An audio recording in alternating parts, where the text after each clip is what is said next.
Salam sahabat STMJ yang terkasih, sharing 7 menit with Jesus, berkah dalam.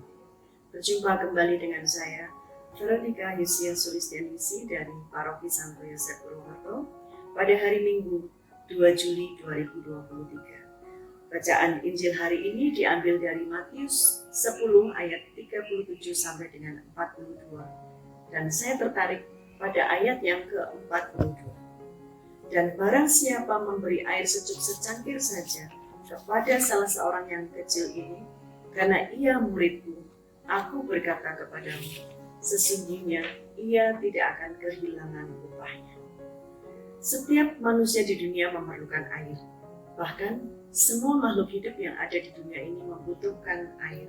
Betapa berharganya air untuk makhluk hidup. Setetes air sejuk sangatlah bermanfaat bagi orang yang sedang kehausan.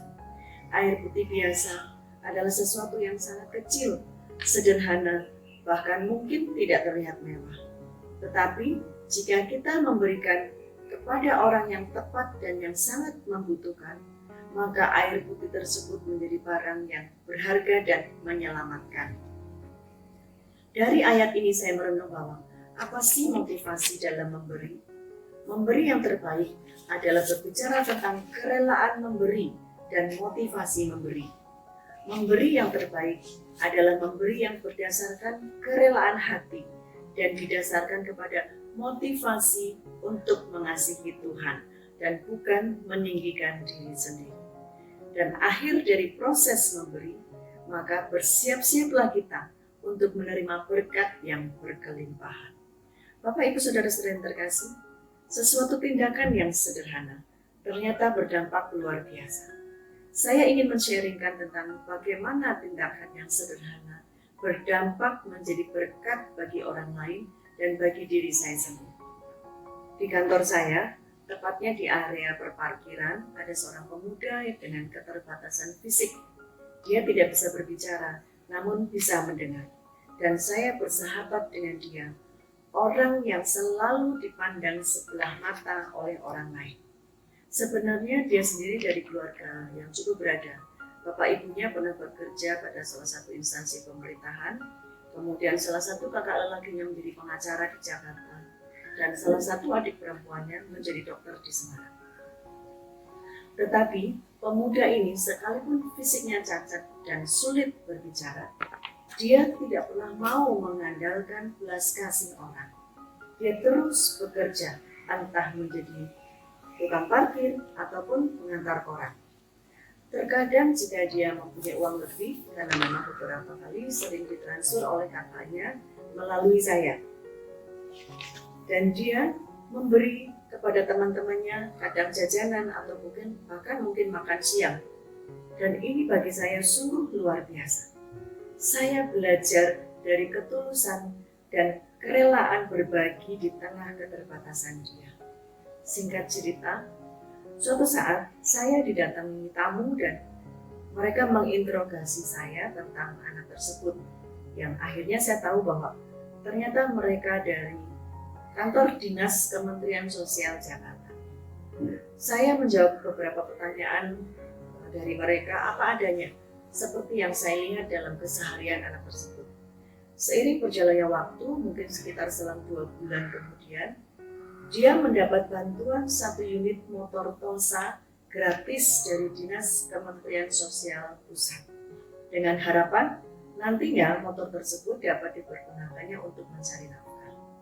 Ketika dia mendapat bantuan tersebut, dia mencari-cari saya untuk berterima kasih karena dia menganggap saya berjasa dengan adanya pemberian motor tersebut.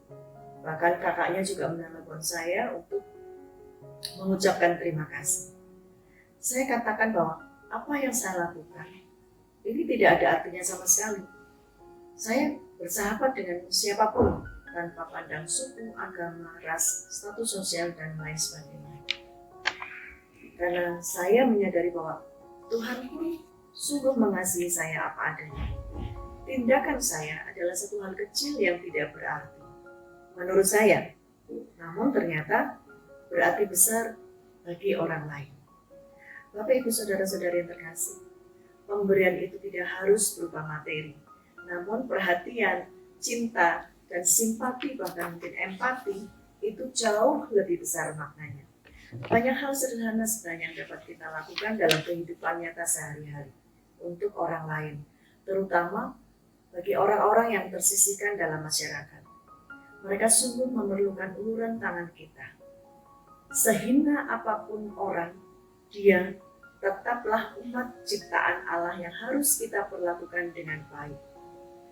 Bila kehidupan kita sering menjadi berkat bagi orang lain, sekalipun hal kecil yang kita berikan, Tuhan akan mengingat. Asal disertai dengan ketulusan dan kerendahan hati, serta penuh dengan ucapan syukur. Dan puji Tuhan, sampai dengan hari ini, saya boleh merasakan kemurahan Tuhan dan buah-buah kebaikan yang saya tebarkan kepada banyak orang yang memerlukan dengan tidak berkekurangan. Bahkan saya cukup, dan di tengah keterbatasan, saya mampu berbagi kepada orang lain dengan penuh syukur dan terima kasih kepada Tuhan. Firman-Nya kepada kita semua bahwa sesungguhnya Ia tidak akan kehilangan upahnya daripadanya. Maka mari kita bersama-sama untuk terus berbuat kebaikan. Jangan takut untuk menebar kebaikan, karena Allah memperhitungkan apa yang kita lakukan. Bapak, Ibu, Saudara-saudara yang terkasih, demikian sharing yang dapat saya bagikan. Kiranya menjadi berkat bagi kita semua. Berkah dalam